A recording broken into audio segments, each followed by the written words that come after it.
ہم نے فراست والی اور اتنی مضبوط بنائی ہے کہ ان کی عقلیں خطا نہیں کرتی، مضمون اور بات کو سمجھ جاتی ہے، چہرے اور باڈی لینگویج دیکھ کر اس کے مزاج اور نسل کو جان جاتی ہے۔ فرمایا ایسے صاحب فراست لوط علیہ السلام کا ذکر ہم نے کیوں کیا، وہ نتیجہ نکال لیں گے۔ ہم نے فرعون کا ذکر کیوں کیا، وہ نتیجہ نکال لیں گے۔ ہم نے قارون کا ذکر کیوں کیا، نتیجہ نکال لیں گے۔ تو اس کو کہتے ہیں وصف، صاحب فراست، کہ بندے کو دیکھ کر سمجھ جائے۔ ادھر حضرت عبداللہ بن مسعود نے کہا تھا کہ میں نے 3 بندوں کو صاحب فراست پایا ہے۔ فرمایا ایک تو حضرت موسیٰ علیہ السلام کی بیٹیوں کو، کہ جنہوں نے اس کنویں پر حضرت موسیٰ علیہ السلام کی باڈی لینگویج کو دیکھ کر اور حضرت موسیٰ نے جو ان کے ساتھ بھلائی کی تھی اس انداز کو دیکھ کر فوراً سمجھ لیا کہ یہ بندہ عام بندہ نہیں ہے، اس کے شعلے زمین آسمان میں ہوں گے۔ فوراً شعیب علیہ السلام کی بڑی شہزادی حضرت سیدہ صفورہ نے جا کر اپنے والد حضرت شعیب سے کہا یہ بندہ جو پانی کا گڑا اٹھا کر یعنی مٹکا اٹھا کر آ رہا ہے، سارا واقعہ ذکر کیا، حضرت موسیٰ کی شرافت، ان کے دیان، اس پورے واقعے کو میں ذکر کر چکا ہوں۔ ذکر کرنے کے بعد کہا کہ ابا اس کو اپنے پاس خادم رکھیے، کیونکہ حضرت شعیب علیہ السلام کے بیٹے نہیں تھے، صرف بیٹیاں تھیں۔ فرمایا اس کو گھر کا خادم رکھیے۔ آپ بوڑھے تھے، آپ نے فرمایا کیسے رکھ دیں، یعنی ضعیف ہو چکے تھے۔ فرمایا ابا جان ہم نے اسے دیکھا ہے کہ یہ قوی بھی ہے، یعنی مقابلہ بھی کر سکتا ہے اور امین بھی ہے۔ حضرت شعیب علیہ السلام نے اپنی بیٹی کے کہنے پر آپ کو رکھا اور آپ نے اعلان نبوت کیا، اور یہی سیدہ صفورہ آپ کے نکاح میں آئی۔ تو حضرت عبداللہ مسعود کہتے ہیں کہ حضرت موسیٰ کو ایک جھلک میں دیکھ کر اس پاک باز نبی کی پاک باز بیٹی نے سمجھ لیا۔ حضرت عبداللہ مسعود کہتے ہیں میں نے جنہیں صاحب فراست پایا ہے ان میں سب سے پہلے سیدہ صفورہ تھی، کہ جنہوں نے 1-2 منٹ کی ملاقات میں ایک اجنبی شخص، ظاہر سی بات ہے پانی بھر رہی تھی اور لوگ بھی بھر رہے تھے، لیکن جس شرافت کے ساتھ، میں اس پر تقریر کر چکا ہوں، جس شرافت کے ساتھ، جس تمیز کے ساتھ حضرت موسیٰ پیش آئے اور سب لوگوں کو پیچھے کیا اور ان خواتین کو پانی بھر کر دیا، اور پانی کا ان کا گڑا ان کو دینے کی بجائے مٹکا اپنے ہاتھ میں لیا اور ان سے کہا آپ میرے پیچھے چلیے، آگے میں چلیے، ان کو پیچھے چلایا، خود آگے چلی، تو ان خواتین کیونکہ نبیوں کی بیٹیاں تھیں، نبیوں کی بیٹیاں تھیں، مثل حور و عفت ماں تھی، ہماری ماؤں کی عزتیں ان کے قدموں پر قربان ہے، وہ ایسی پاک باز خواتین تھی، انہوں نے جا کر اپنے باپ حضرت شعیب نبی علیہ السلام سے کہا کہ یہ بندہ عام نہیں ہے، اس کو خادم رکھیے، یقیناً یہ بندہ بہت بڑا کام کر جائے گا۔ اور ابا جان جو آپ پر وحی اترتی ہے نا، اور جو آپ ہمیں باتیں کرتے تو آپ کو بیٹا چاہیے تھا، کوئی سپورٹ چاہیے تھا جو آپ کا پیغام عام کرے، تو حضور آپ اس کو رکھ لیجئے۔ کہا بیٹی واقعہ کیا ہے؟ سارا واقعہ بتانے کے بعد کہا تم نے کیا نتیجہ نکالا میری بیٹی؟ فرمایا قوی امین، اس بات سے ہم نے نتیجہ نکالا کہ یہ دشمن سے ڈرتا نہیں، قوی ہے، حق کے لیے قوی ہے، اور یہ امین بھی ہے کہ نظروں سے خیانت نہیں کرتا ہے، کاموں سے خیانت۔ نبی کبھی خیانت نہیں کرتا، میرے آقا نے کبھی ترچھی نظر سے کسی کو نہیں دیکھا۔ یہ نہیں کہ جو ترچھی نظر سے دیکھے وہ خائن ہوتا ہے، نہیں، کیونکہ یہ ایک علامت بھی خیانت کی بنتی ہے۔ دیکھو دیکھو یہ غیر اخلاقی حرکت بن جاتی ہے۔ دیکھو آقا کریم جب جاتے ہیں، اگر کوئی ملنے کے لیے بھی آتا ہے تو گردن گھما کر نہیں دیکھتے، پورا اس کی طرف مڑ کر اس سے مسافہ کرتے ہیں۔ توجہ آپ، اور کسی سے بات کرتے ہیں حضور تو ایسی انگلی اٹھا کر نہیں کرتے بلکہ ہاتھ کھول کر کرتے ہیں، یعنی یہ سارے مربت اور اخلاق کے طریقے، جس کی باڈی لینگویج یہ ہوگی اس کے اندر کی شرافت آپ کو پتا چل رہی ہوگی کہ وہ کیا ہے۔ تو حضرت سیدہ صفورہ نے اس چیز کو دیکھ کر اندازہ لگا لیا اور کہا کہ یہ قوی امین ہے۔ حضرت شعیب علیہ السلام نے قبول کر لیا، اور یہ صحابہ میں فقہاء صحابہ اللہ اکبر حضرت عبداللہ بن مسعود رضی اللہ عنہ کہتے ہیں کہ میں نے صاحبان فراست میں پہلے تو اس خاتون کو دیکھا، حضرت شعیب علیہ السلام کی شہزادی بیٹی سیدہ صفورہ رضی اللہ عنہا کو، کہ جنہوں نے ایک ملاقات کے اندر حضرت موسیٰ کی بزرگی کا اندازہ لگا دیا۔ فرمایا دوسرا عزیز مصر تھا، دوسرا عزیز مصر تھا جس نے بازار میں کھڑے ہوئے حضرت یوسف علیہ السلام کو پہچان دیا، کیونکہ بھائیوں نے باپ سے دور کیا، ان کو مارا، ان کو چور، ان پر تہمتیں لگائی۔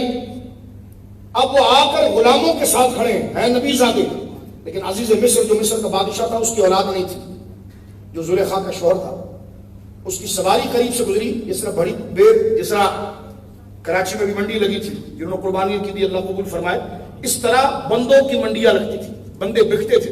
تو حضرت یوسف علیہ السلام کو روڈ پر کھڑا کر کے اور بھی لوگ تھے، بیچا جا رہا ہے جیسے بکریاں بکتی ہیں، فرض کریں جیسے جانور بکتے ہیں، اس طرح کا ایک ماحول ہوتا تھا. حضرت یوسف علیہ السلام کھڑے ہوئے، اس بادشاہ وقت مصر کی جب سواری قریب سے گزری، اس نے ایک نظر، جس طرح آپ گزرتے نا چیزیں خریدنے کے لیے دیکھتے ہیں، تو اس نے ایک نظر جب نظر کی کہ میں کوئی غلام لے لوں گھر کے کام کاج کے، جب نظر حضرت یوسف پر پڑی تو سواری روک دی. اب نہ وہ یوسف علیہ السلام کو جانتا ہے نہ کون ہے، روک لی اور اس نے کہا اس کا ریٹ پوچھ کرا، یہ بچہ کیا. جب سواری رک گئی اور دیکھنے والے نے کہا کہ مصر کے امیر، مصر کے بادشاہ کی سواری گزری ہے، تو وہ تو چاہتے تھے کہ حضرت یوسف کو کھوٹے پیسے میں بھیجیں، اس لیے کہ بھائیوں نے تہمت لگائی تھی کہ اس کی خوبصورتی پر نہ جاؤ، یہ تو چور ہے. یعنی بھائیوں نے حسد کی انتہا کی. ایک تو کنویں میں پھینکا، اور جب کنویں سے نکال کر وہ لوگ لے جا رہے تھے قافلے والے، تو پھر قافلے والوں کو جا کر کہا کہ کہیں اس کی عزت یہاں پر بھی نہ ہو جائے، کہ لگے اس کے حسن پر نہ جاؤ، اس کی صلاحیت پر نہ جاؤ، یہ چور ہے. اور تو اب وہ تو جو لے کر آئے تھے وہ تو سمجھتے تھے کہ یار یہ اس کی عادت چوری کی ہے، یہ تو چند ٹکوں پر بکے گا. لیکن جب سواری رکی عزیز مصر کی اور بادشاہ وقت کی، تو اس نے کہا جناب یہ تو بادشاہ کی نیت اس پر آ گئی ہے، نظر آ گئی ہے خریدنے کے لیے، تو اب تو پھر پیسہ وہ مانگو جو بادشاہوں سے مانگا جاتا ہے. اب جب پیسے کا تقاضا کیا عزیز مصر میں آگے کوئی جرا نہیں کو فرمایا جتنا پیسہ مانگتے دو اور اس بچے کو خریدو.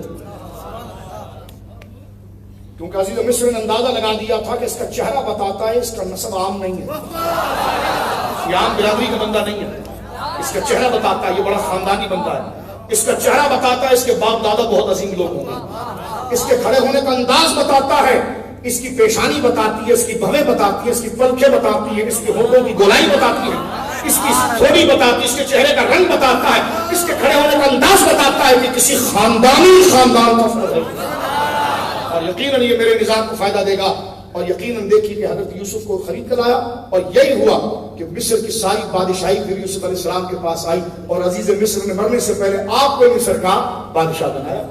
تو حضرت عبداللہ مسعود کہتے ہیں ان فی ذلک لآیات للمتوسمین، وہ لوگ جو باڈی لینگویج دے کر اگلے کو سمجھ جائے کہ یہ بندہ کتنا خاندانی ہے. حضرت شیخ سعدی رحمۃ اللہ علیہ یہ کہتے تھے آج کل تو مادی دور ہے نا، آج کل ہم بندے کو لباس سے پہچانتے ہیں، پہلے کے لوگ لباس سے بعد میں حرکتوں سے پہلے پہچانتے تھے. حضرت شیخ سعدی فرماتے ہیں کہ جس کے چہرے کو دیکھ لو تو پھر تمہیں پوچھنے کی ضرورت نہیں کہ اس کے دل میں پتھر پڑا ہوا ہے کہ نور پڑا ہوا ہے.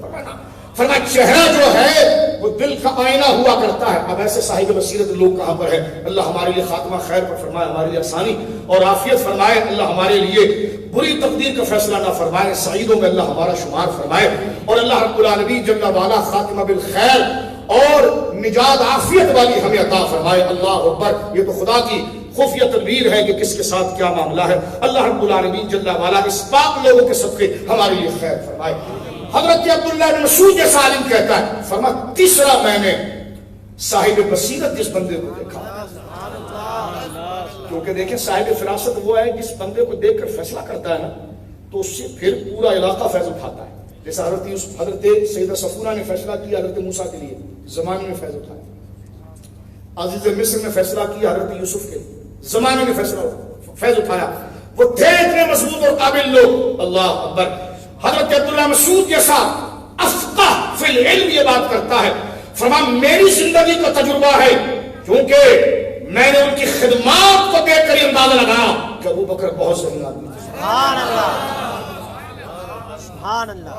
لیکن میں نے اندازہ لگایا ابو بکر بہت ذہین آدمی تھے اور اتنے باریک بین آدمی تھے کہ لوگ ہواؤں کے جھونکوں کو محسوس کرتے ہیں، وہ ہواؤں کے اندر کے پیغام کو دیکھ لیتے تھے.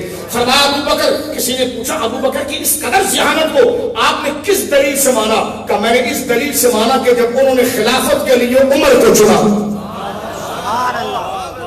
فرمایا عمر فاروق اعظم کو جو انہوں نے خلافت کے لیے چنا اور پھر فاروق اعظم کی ذات سے جو اسلام کے لیے انقلاب کھڑا ہوا اور فیض اور ترقی کا نہ ختم ہونے والا سمندر موزن ہوا تو میں نے کہا یہ کمال عمر کا نہیں ابو بکر کے انتخاب کا. بندہ کیسے چنا؟ فرمایا تو یہ سیدنا فاروق اعظم رضی اللہ تعالیٰ ہے جن کو اللہ رب العالمین جل وعلا نے بڑی عظیم صلاحیتوں سے نوازا تھا. آپ کی شان و مرتبہ یہ ہے کہ آپ کعب بن مرہ بن کعب کے زاویے سے آگے سرکار دو عالم صلی اللہ علیہ وسلم کے خاندان میں 8ویں پشت میں جا کر جڑ جاتے ہیں، مل جاتے ہیں فاروق اعظم رضی اللہ تعالیٰ. اور فاروق اعظم رضی اللہ تعالیٰ اپنے قبیلے کے اعتبار سے عدی بن کعب، آپ کا قبیلہ ہے قریشی ہے، حضور علیہ السلام کے خاندان کے سرکار کے دادا فہر بن مالک کی اولادوں میں سے ہیں. عدی بن کعب کی آپ اولاد ہیں، آپ قریش میں بنو عدی ہیں، کیونکہ جو قریشی نہ ہو، رسول اللہ کے خاندان والا نہ ہو، وہ خلیفہ نہیں بن سکتا. ایک بات. اور آپ کا خاندان بڑا مشہور تھا، اس لیے اب آپ دیکھیں بندہ خاندانوں سے بھی پہچانا جاتا ہے. کبھی یوں ہوتا ہے، اس پہ بڑی بحث ہے ہمارے پاس. میں انشاءاللہ سیدنا حسین کا جب ذکر کروں گا، میرے آقا کا تمہارا نسب پر میں بات کروں گا. ہمارے علماء نے یہ کہا کہ نسب کو کوئی فضائل ہے کہ نہیں. فرمایا نسب کے فضائل اس وقت اس کا اعتبار ہوتا ہے کہ جب اخلاق اور ہدایت اس کے ساتھ جاری ہو جائے. اصل چیز ہے اخلاق اور عقیدہ اور ہدایت، یہ اگر نہ ہو تو نسب کی سطح گر جاتی ہے. اصل فضیلت ایمان ہے، توجہ سنیے گا، اصل فضیلت ایمان ہے. حضرت بلال حبشی کوئی قریشی قبیلے کے تو نہیں تھے، لیکن مجھے بتائیے کہ ابو لہب کی حیثیت کیا ہے کہ حضرت بلال کے سامنے کھڑا ہو سکتا. جو نہیں آپ نے، ابو لہب اتنا بڑا عظیم خاندان کا فرد تھا، اس کے باپ دادا اوپر اگر آپ دیکھیں بڑے اعلیٰ خاندان کے ابو لہب کے، اور حضرت بلال کو حبش کے خاندان میں وہ وقار نہیں ہے، لیکن ہدایت اور ایمان نے ان کو سب میں کھڑا کر دیا ہے کہ اب جب کرامت اور عزت اور عظمت والوں کی صفیں بنے گی تو ابو لہب پتہ نہیں کہاں نظر آئے، لیکن صف اول میں حضرت بلال نظر آئے. اصل فضائل جو ہے میرے دوستوں وہ تو ایمان ہے. کیا ہے بولیے؟ ایمان ہے. ایمان اصل فضائل ہے. ایمان اعلیٰ بہت بڑے باپ کا بیٹا ہو اور ساتھ میں ایمان ہو، تب وہ ایمان آئینہ بنے گا اس نسب کی عزت کو آگے بڑھانے. لیکن ہو بہت بڑے خاندان کا، بڑے سخی لوگوں کی اولاد ہو، بڑے خاندان والوں کی اولاد ہو، لیکن اگر وہ خود حق پر قائم نہ ہو تو میرے دوستو اب وہ خاندان، وہ پیغام اب اس کالے اندھیرے میں چمک نہیں سکتا. اس لیے کہ اصل چیز تھی ایمان. ایمان کے ذریعے نسب کے گویا کہ فضیلت مل جاتی. اس لیے وہ لوگ جو صاحب ایمان ہوئے اور نسب میں بھی اعلیٰ تھے، اس لیے ہمارے بزرگوں نے کہا کہ اصل تو اسلام کا مزاج یہ ہے کہ اسلام خاندان کو ڈسکس نہیں کرتا، اس کا تعلق اللہ سے کیسا تھا یہ بتاتا ہے، اس کا تعلق رسول اللہ سے کیسا ہے یہ بتاتا ہے، اس کا تعلق دین کے ساتھ کیا ہے. اسلام کا مزاج یہ، اسلام خاندان کی لن ترانیوں کو نہیں دیتا، لیکن جب ایسا شخص جو اللہ سے محبت میں حق ادا کر جائے، رسول اللہ سے محبت میں حق ادا کر جائے، دین و ہدایت کے ساتھ حق ادا کر جائے، تو پھر خدا اس کا تعارف اس کے خاندان سے، اس خاندان سے اس کا تعارف ہوتا ہے. اس لیے نسب کی عظمت اس اعتبار سے ہوتی ہے. فاروق اعظم رضی اللہ تعالیٰ کا خاندان سن جاتا ہے. اس زاویے سے میں حضرت فاروق اعظم کے خاندان کی طرف آ رہا ہوں. اور ایک بات میں آپ کو بتا دوں، خاندان کی ضرورت بندے کے اندر ہوتی ہے. اند اللہ قبولیت کیا ہے اور قبولیت کیا نہیں ہے میں نے آپ کو بتا دیا. توجہ ہے، کب خاندان سن ہو کر نہ سنے، اصول پڑھ رہا ہوں میں آپ کے ساتھ. تقریریں تو آپ سنتے رہیں گے، پہلے بنیاد اور فاؤنڈیشن سمجھیں. خاندان کب اللہ کے حضور میچور ہو جائے، اصول پڑھیں، قوانین پڑھیں، بنیادی تھیوری سمجھیں، بنیادی پرنسپل آپ سمجھیں. پرنسپل سمجھ گئے تو کل کتاب خود لکھنے لگ جائیں. پھنستا وہ ہے جس کے اصول ٹھیک نہیں ہوتے، کتاب لکھتا تو گڑبڑ کر جاتا ہے. لیکن جس کے اصول ٹھیک ہو، مواد اس کو زیادہ نہ بھی ملے تو تھوڑے مواد میں بھی وہ جنگل میں منگل کر دیتا ہے، جس کے اصول ٹھیک. اور جس کے اصول ٹھیک نہ ہو، مواد اس کے پاس بہت ہو تو وہ کفر بن جائے گا، وہ غلطی کر جائے گا. جب درجہ بندی اس کو نہیں پتا، مراتب اس کو نہیں پتا، موضوع اور ذات اور اس چیز کی حیثیت نہیں پتا، تو وہ تو پھر کہیں کی بات کہیں پر لے جائے گا. تو لہذا اصول کو آپ پہلے سمجھیے کہ دیکھیے میں نے ابھی آپ کے سامنے کہا کہ خاندان، برادریاں، خون، بلڈ ریلیشن یہ کس قدر عظمت والا ہے یا نہیں، اس کی مثال میں نے بھی آپ کو دے دی. لیکن وہ لوگ جو واقعی میں جنہوں نے ہدایات کو قبول کیا تو پھر اسلام ان کے خاندان کی قدروں کو بھی بیان کرتا ہے. اسلام ان کے، تو اس تناظر میں سیدنا فاروق اعظم رضی اللہ تعالیٰ کے خاندان پر میں ایک دو بات عرض کرنا چاہتا ہوں. حضرت، کیونکہ قریش مکہ، عرب کے اندر قریش کا قبیلہ غیرت و حمیت، شہامت و شجاعت کے اندر، یعنی نام اگر قریش کا آ جائے نا، اگر وہ بھلے کافر رہے، ان میں بڑے لوگ کافر رہے، لیکن اولاد تو حضرت ابراہیم ہی کی تھے نا. یعنی خاندان سمجھانے کی تاریخی تناظر میں بتا رہا ہوں، کیونکہ قریش اولاد تو اولاد ابراہیم ہے نا، ان میں بزدلی نہیں تھی، توجہ ہے، ان میں لالچ نہیں تھی، حرص نہیں تھی، ان کے اندر میرے دوستوں بزرگوں بزدلی، ان کے اندر یعنی جو مردانگی جس کو کہتے ہیں، تو اولاد ابراہیم ہونے کے حوالے سے کمال جو اصل تھا وہ چراغ بھلے نہ جل پایا، لیکن پھر بھی وراثت جو نسب کی ہوتی ہے وہ تو چھلکتی نظر آتی ہے نا، قد و قامت سے نظر آتی ہے، اداؤں سے نظر آتی ہے. تو قریش اپنی جرأت میں، اصابت رائے میں، اپنی فکر میں، اپنے فیصلوں میں، اپنی سخاوت میں، اپنی دیانت میں، اور اپنی دشمنی نبھانے میں اور لوگوں کو معاف کرنے میں وہ ترہ رکھتے تھے کہ اس دور میں بھی لوگ کہتے تھے یار بندے اگر ہیں نا تو مکہ کے قریشی لوگ ہیں. یعنی انسان جس جرأت، جس بنیادی مینرز کی وجہ سے پہچانا جاتا ہے، جس پر انسان کی بنیاد کھڑی ہوتی ہے، قریش ایک بہت بڑا نام تھا میرے دوستوں. اس میں قریش میں چند قبیلے جو بڑے شان والے تھے. ایک تو سب سے بڑا بنو ہاشم جو سرکار کا قبیلہ تھا، بنو ہاشم. اس طرح بنو امیہ یہ دوسرا قبیلہ، اسی طرح بنو تیم سیدنا صدیق اکبر کا قبیلہ، اور بنو مخزوم، اور اسی طرح بنو عدی حضرت سیدنا فاروق اعظم کا قبیلہ. حضرت فاروق اعظم رضی اللہ تعالیٰ کا قبیلہ قریشی ہونے کے حوالے سے خاندانی جرأت ہے، خاندانی حمیت ہے. ہیں تو رشتے میں بھائی مولا علی ہی کے نا، خاندان تو ایک ہی ہے نا، ہیں تو رشتے میں بھائی حضرت حمزہ ہی کے نا، کیونکہ خاندان تو ایک ہی ہے نا، تو مزاج مشترک ہے. اس لیے آپ دیکھیں گے انصار بھی ایک طرف ہیں، قریشی ایک طرف ہیں. اس لیے قریشی آپ کو بارہا بتا دیا گیا کہ جب جنگیں بھی ہوتی تھی نا تو قریش والا اپنے خاندان کو اتنا فخر کرتا تھا، وہ کہتا مروں بھی تو کسی قریشی کے ہاتھ سے مروں.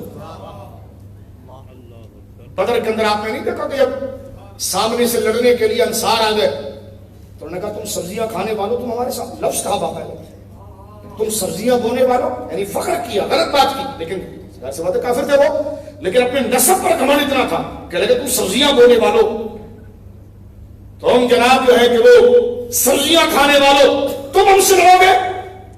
توحید ہے تمہارے سامنے ہماری تلوار اٹھانا. تمہیں اگر جاؤ کہو اپنے نبی سے کہ بھیجنا ہے ہمیں تو ہمارے سامنے ہمارے خاندان کے لوگوں کو بھیجو، اس لیے کہ ہم لڑنا بھی اپنے خاندان والے سے چاہتے ہیں، مرنا بھی. کوئی یہ نہ کہے کہ فلاں کے ہاتھ مر گیا، کوئی یہی کہے کہ قریشی کو قریشی نے مار دیا. اس وقت حضور نے فرمایا چچا جان حضرت حمزہ اٹھیے. سرکار کے چچا حضرت حارث کے بیٹے عبیدہ بن حارث سے کہا اٹھیے، سرکار کے چچا ابو طالب کے بیٹے حضرت علی سے کہا اٹھیے. پھر یہ تینوں ہستیاں اٹھی، سرکار مولا مرتضیٰ، حضرت عبیدہ بن حارث جو سرکار کے چچا حارث کے بیٹے، ٹھیک ہے، اور سید الشہداء سرکار کے چچا، یہ تینوں اٹھے. جب سامنے آئے انہوں نے مسکرا کر کہا اب لڑنے مزہ آئے، ہمارا ہم پلہ ہے. اور حضرت حمزہ نے ایک ہی ضرب میں اگلے کو گرایا، حضرت علی نے ایک ہی ضرب میں گرایا. حضرت عبیدہ بن حارث نے ضرب ماری لیکن سامنے والا شخص حاوی آ گیا اور اس نے حضرت عبیدہ بن حارث کی ٹانگ پر وار کیا اور آپ کے ٹانگ کو زخمی کیا. پیچھے سے حضرت مولا مرتضیٰ نے آواز لگائی کہ وہ سامنے دیکھنے لگا تو حضرت علی نے وار کر کے اس کو وسیلہ جہنم کیا. اس سے صرف آپ ان کی ذہنیت کو دیکھیے کہ وہ ذہنی طور پر اپنا نسبی وقار کتنا رکھتے تھے. حضرت فاروق اعظم رضی اللہ تعالیٰ عنہ وردہ عنہ قریش سے ہے. اس سے آپ کو اندازہ ہونا چاہیے کہ یہ دشمنی ہے تو سامنے ہے اور دوستی ہے تو سامنے، پیچھے والی کہانی نہیں. پیچھے والی کہانی حضرت ایک جملہ میں مزید کہوں گا حضرت عمر کے خاندان کے حوالے سے. آپ کے خاندان میں جناب زید بن عمرو بن نوفل یہ حضرت فاروق اعظم رضی اللہ تعالیٰ کے چچیرے ہیں. یعنی یہ چچیرے ہیں اور یہ وہ ہیں جو زمانے جاہلیت کے اندر حضور کے زمانے میں جب سرکار نے اعلان نبوت نہیں کیا تھا، یہ مکہ میں واحد آدمی تھا کہ جو بتوں کو سجدہ نہیں کرتا تھا اور بتوں کے نام پر ذبح نہیں کیا وہ کھانا نہیں کھاتا تھا. حضور سید عالم کے اعلان نبوت سے پہلے انتقال کر گئے. حضور نے اعلان نہیں کیا تھا لیکن مکہ کے معاشرے میں جو ہر بندہ مشرک تھا، کافر تھا، یہ سیدنا فاروق اعظم کے چچزاد ہیں اور چچا رکھتے ہیں. یہ وہ ہستی ہے کہ اس نے زمانہ جاہلیت میں لوگوں کو بتوں کے خلاف کیا، کہا یہ گناہ ہے، یہ کیا کر رہے ہو، یہ ہمارے خاندان کا طریقہ نہیں رہا. یعنی فطرتی طور پر ایمان کا نور ان کے اندر اتنا تھا، جیسے حضرت ابوبکر فطرتی مومن ہے، پیدائش، حضرت مولا علی پیدائشی مومن ہے، کہ پہلے سے ہی اس خون میں صحیح تاثیر اللہ نے ہدایت کے طور پر عطا فرمائی.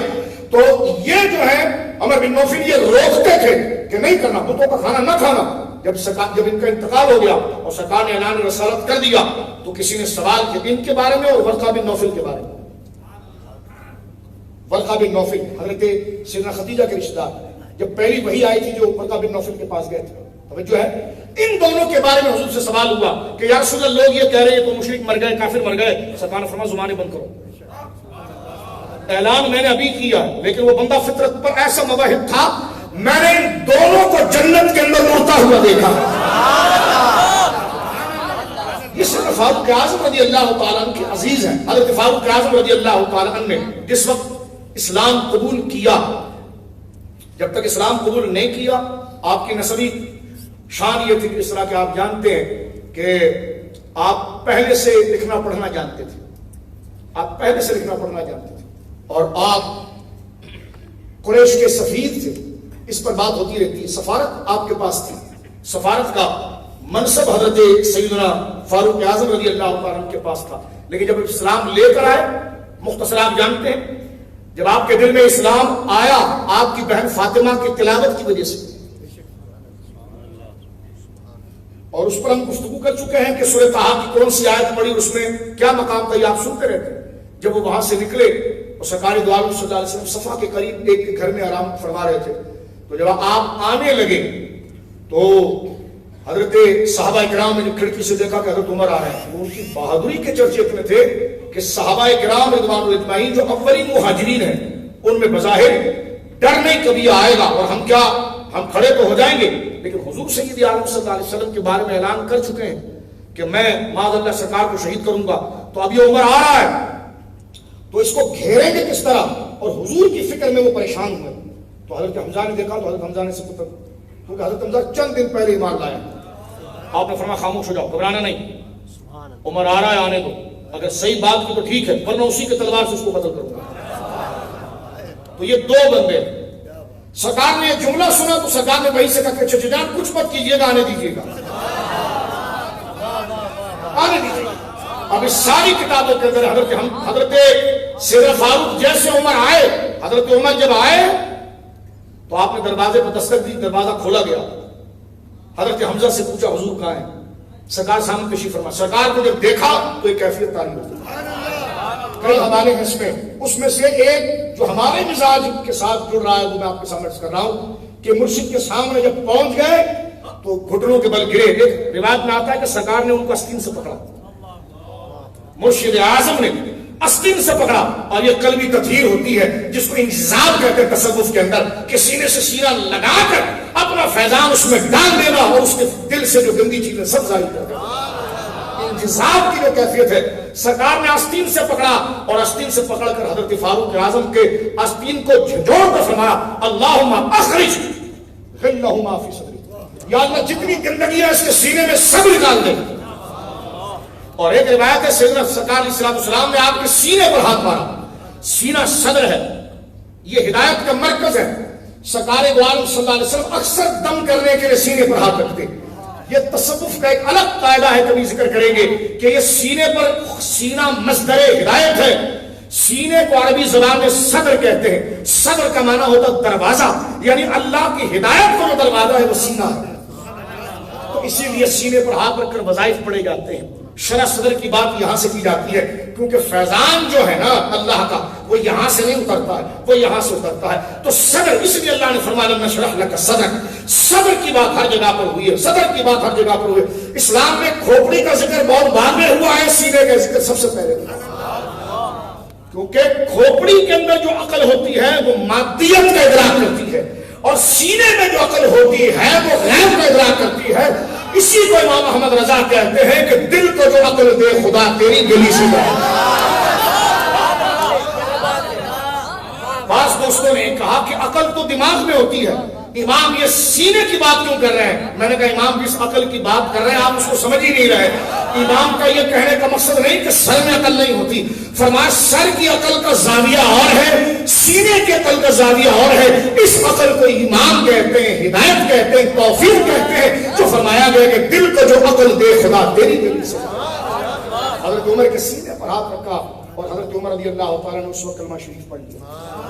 جب سیدنا عمر نے کلمہ پڑھا تو حضرت عبداللہ ابن عمر آپ کے شہزادے سے روایت کو بیان کرتے ہیں کہ سرکار نے تو دعا کر دی تھی کہ اللہم اعز الاسلام باحب ہذین الرجلین الیک, یا اللہ اسلام کو عزت عطا فرما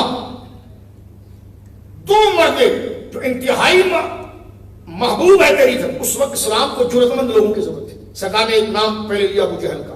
اب دیکھیں ابو جہل قریشی تھا, سرکار نے نام ایک لیا اور پھر نام لیا عمر بن خطاب کا. ایک روایت میں کہ سرکار فاروق اعظم کا نام پہلے, لیکن آگے اس کی تفسیر خود راوی کر رہے ہیں. فرما کان احبہما الی عمر, حضرت عبداللہ ابن عمر اس بات کو لا رہے ہیں. اور یہ صحابی جب کوئی بات روایت کے اندر شامل کرے اور وہ بات عقلاً ہونا محال ہو تو پھر اس کو بھی مرفوع کہا جاتا ہے. تو یہ روایت مرفوعات ہی میں سے, موقوفات میں سے نہیں ہے. یہاں پر سیدنا عبداللہ ابن عمر نے یہ بات کی کہ حضور کی مراد ہی عمر تھے, تو اللہ رب العالمین نے ان کے ذریعے اسلام کو عزت عطا فرمائی. حضرت عبداللہ بن مسعود کہتے ہیں واللہ ما استطعنا نصلی عند الکعبۃ, ہم کعبے میں نماز پڑھنے کی طاقت نہیں رکھتے تھے. کافروں کا بڑا زور تھا اور مرکزی مسجد تو اللہ کا گھر کعبہ تھا.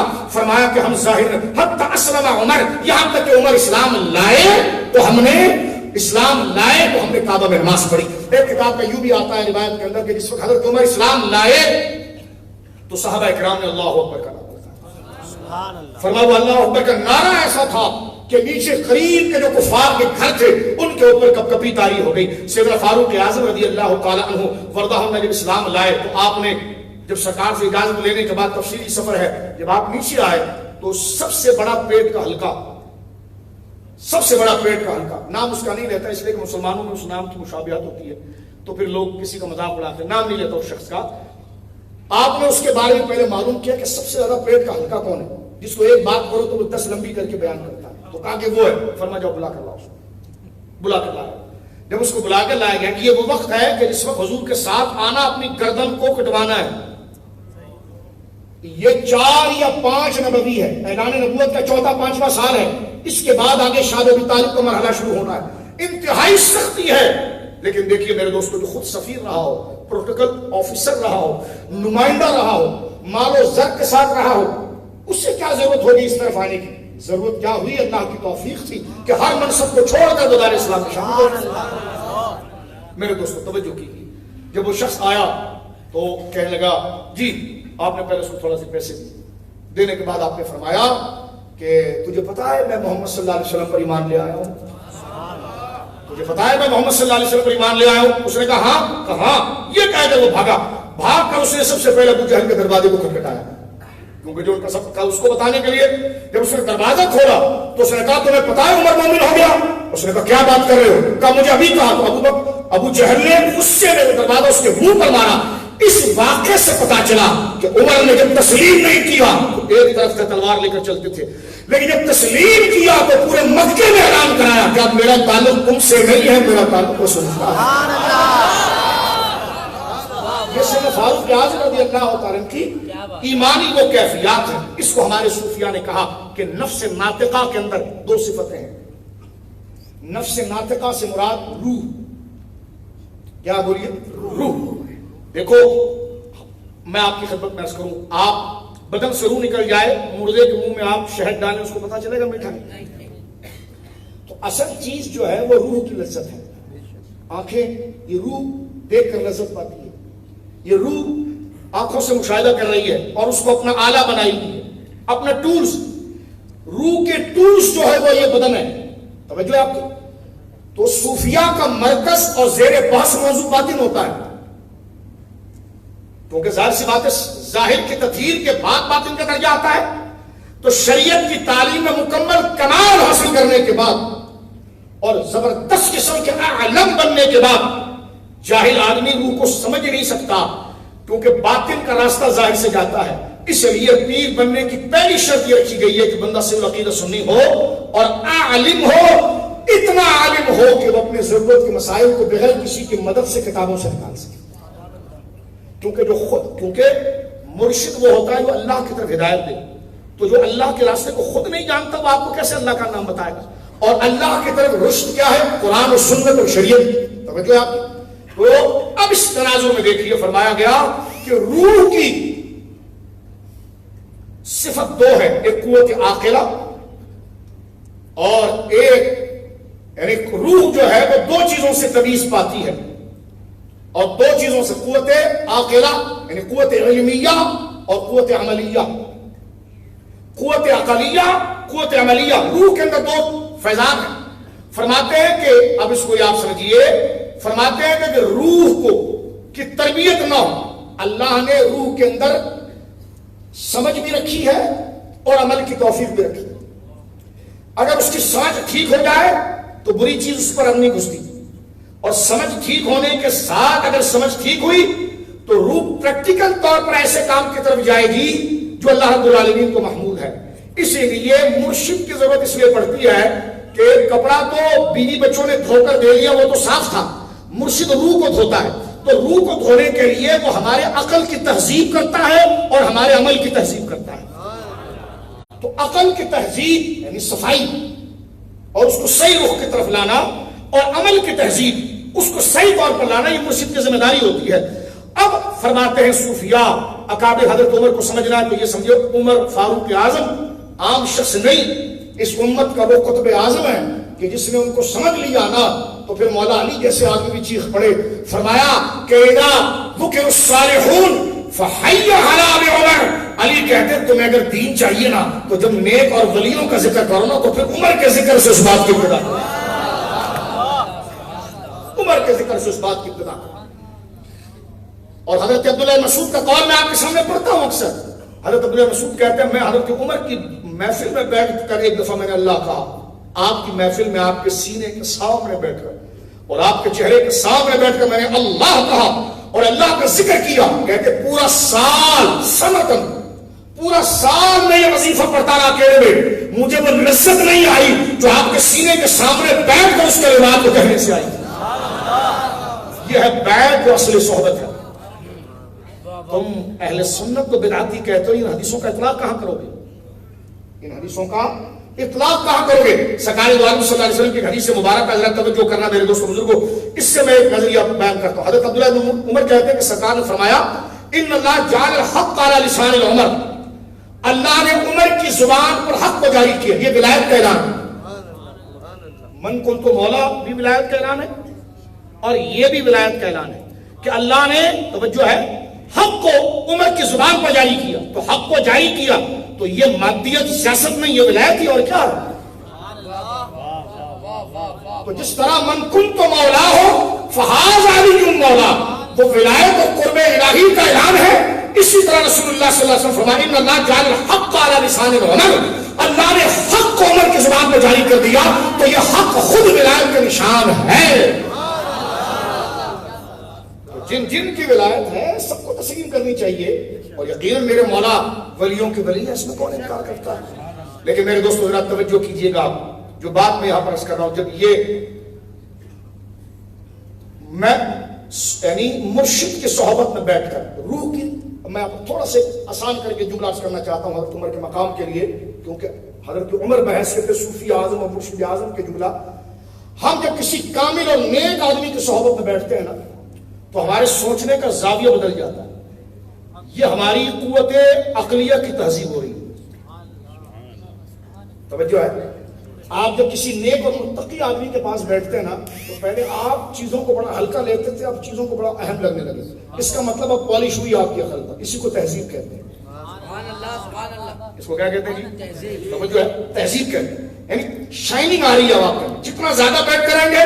اور ایسا ہوا ایک آدمی جس کو ٹکے کی کچھ خبر نہیں تھی کسی شیخ کی بارگاہ میں آیا تو داڑھی بھی رکھ گیا، امامہ بھی باندھ گیا، نمازیں بھی شروع کر دی، اس میں بھی آ گیا. کیونکہ اب اس کا زاویہ نظر سامنے وہ سارے مزے اس کے ہیں جس کو وہ اہمیت دیتا تھا. لیکن جب عقل کی پالش ہو گئی تو وہ گھن کھاتا ہے کہ میری عقل کتنی ناقص تھی، کس کچرے کو میں صحیح سمجھ رہا تھا. عقل تو اب نکلی ہے کہ سوکھی روٹی کو میں شہد سمجھ رہا ہوں. تو نیک شخص، متقی شخص جس کا رشتہ اللہ سے ہو اور وہ للہ فی اللہ لوگوں سے ملاقات کرے، تو اس کی صحبت میں بیٹھنے سے ہمارے سوچنے کا، ہماری تھنکنگ تبدیل ہو جاتی ہے. تو یہ ہو گیا عقل کی تہذیب. اور پھر گھر میں آ کر پھر ہم ڈنڈی نہیں مارتے، جی چاہتا ہے کہ تھوڑی تلاوت کر لیں، درود شریف پڑھ لیں، حضور کی نعتیں پڑھ لیں، غوث پاک کی منقبت پڑھ لیں، صحابہ کا ذکر کر لیں. تو یہ عمل کی تہذیب ہو رہی ہے، یہ پریکٹیکل آپ ٹھیک ہو رہے ہیں. توجہ ہے آپ کی. تو لہذا روح کے دو درجے ہیں. اب آپ قریب لا رہا ہوں میں، یعنی ایک قوت عقلیہ اور ایک قوت عملیہ. کیا خوب کہہ گئے صوفی. اور میں کسی ایک کا نام اس میں نہیں لے رہا کہ سب نے یہ بات کی، مسلمات. فرمایا قوت عقلیہ. آپ کہیں گے شاہ صاحب ایسے کوئی عقل والا ہے کہ جس کی عقل کو مکمل پالش کر دیا گیا اور جیسے کرنے کا حق ہے، یعنی اس کی مکمل تہذیب ہو گئی، صفائی ہو گئی، جیسے حق ہے. اور جیسی اس کی جب صفائی ہو گئی تو اب اس پر کیا نتیجے نکلنے لگے؟ کیونکہ ہماری عقلیں اور ہماری فکریں گندی تھی. جو ہم نیک آدمی کے پاس بیٹھنے لگے تو تھوڑا اس پر کپڑا لگنے لگا، تو ہلکی ہلکی چمک آنے لگی. پہلے ہمیں ہندو فساق آئیڈیل لگتے تھے، اب جب چمک آنے لگی تو ابو بکر، عمر، عثمان و علی آئیڈیل لگ رہے ہیں. اب رشتہ کنیکشن.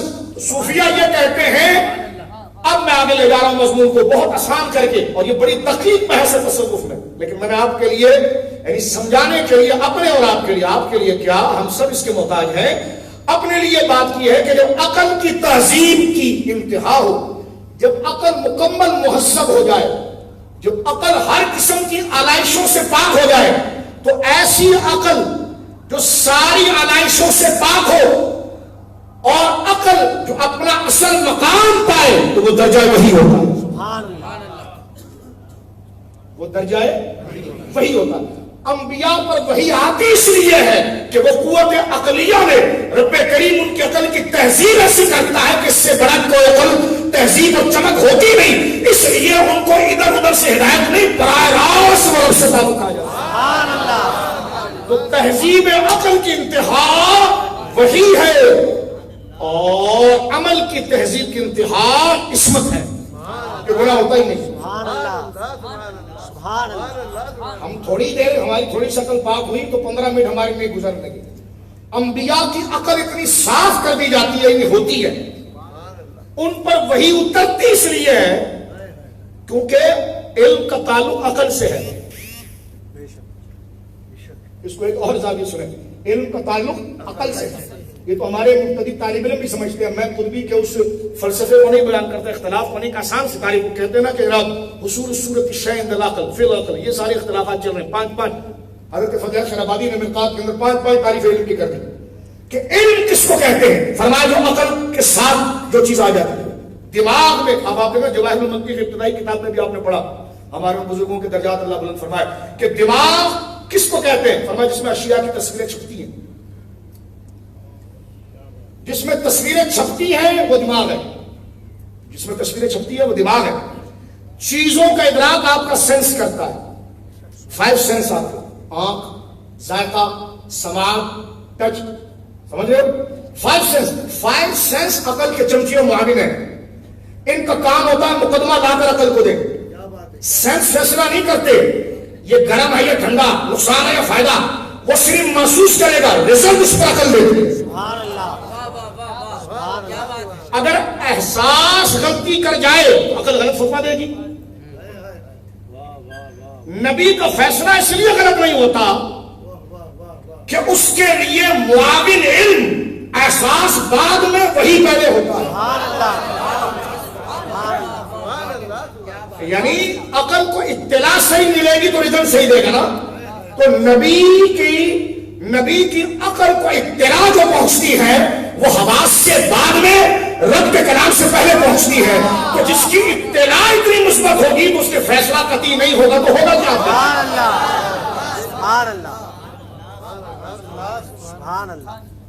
لہذا میرے دوست ذرا توجہ کرنا، آپ کی عقل جتنا اچھا سوچے گی آپ کا بدن ویسا کرے گا. تو جو آپ کے بدن نے کیا وہ تھا عمل. توجہ ہے آپ کی، آپ کے بدن نے جو کیا وہ تھا عمل. عقل ستھری ہوگی، کام ستھرے ہوں گے.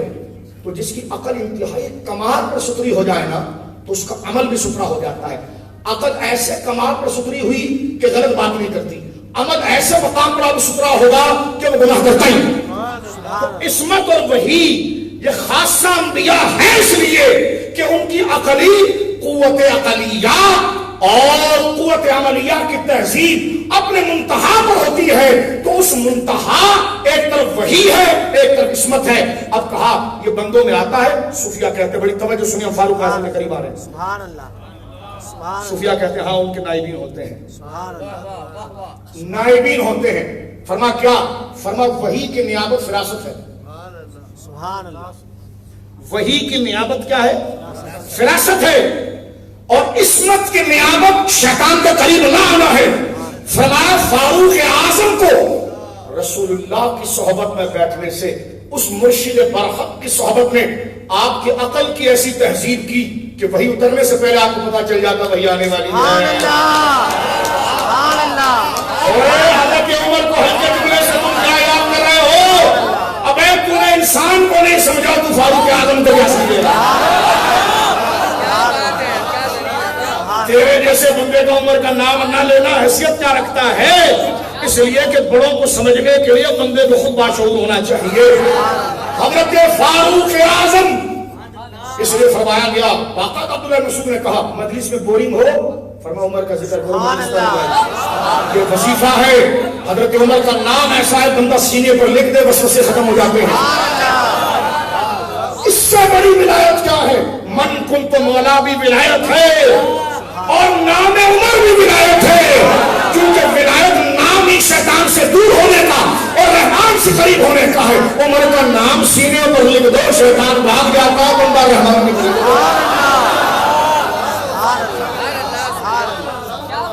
سمجھ رہے ہو میری بات آپ؟ فاروق اعظم کو کبھی مرشد کی نظر سے دیکھو. تم اس کو, آپ ان کو ایک ایڈمنسٹریٹر دیکھ رہے ہو. ابھی بتاؤں گا ایڈمنسٹریٹر بھی کیسے ہے.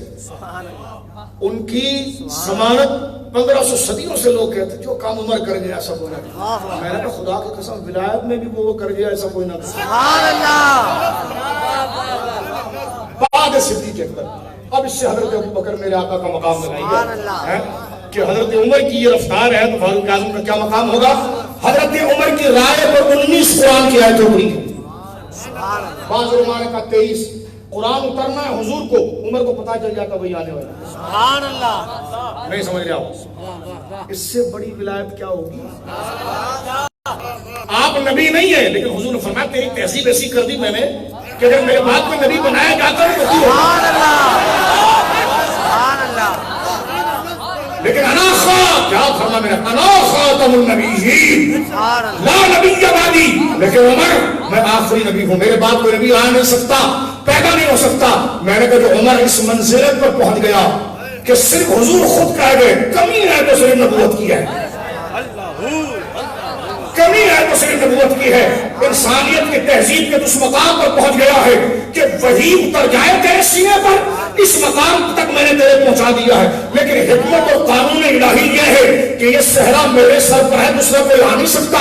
میں پوچھتا ہوں مجھے بتاؤ کیا میرے آقا کی شان ہے جو آپ کی صحبت میں بیٹھ جائے وہ اس مقام پر پہنچ جائے؟ تو ولایت اور نبوت مصطفیٰ کے عروج کا کون اندازہ لگا سکتا ہے؟ اور اندازہ لگائیے جس عمر کو خود تربیت دے کر مصطفیٰ اس مقام پر پہنچا دے اور خود کہہ دے کہ میرے بعد اگر کوئی نبی ہوتا تو عمر تجھے بنایا جاتا, لیکن میرے بعد کوئی نبی نہیں. تو جو چوہا شراب پیتا ہو اس گانے کو دیکھو آپ, جو شراب پیتا تھا, انگریزوں کا ٹٹو تھا, جس کو پیشاب روکنے کی طاقت نہیں تھی, اس کے پیشاب اس کے کپڑوں میں نکل جاتا تھا. اس مرزا ملعون سے ہم کہتے ہیں قادیانیوں سے کہ غور کرو جس کا نام لیا وہ نہ بن سکا. میں نے حضرت ابوبکر کے یوم میں بھی کہا حضور کی مسند پر بیٹھنا خود اتنی بڑی ولایت ہے. اور اس مقام پر آپ دیکھیں, غور کرو میرے بچوں, نبی بنایا جاتا تو کمی کیا تھی, لیکن قدرت کا فیصلہ تھا اور یہ قدرت کی گواہی تھی کہ جیسا میرا محبوب ہے ایسا نہیں. تاجدار ختم نبوت, تاجدار ختم نبوت, فاروق اعظم کو خوش کرنے کے تاجدار ختم نبوت. فاروق اعظم کا درجہ دیکھیے, 19 آیا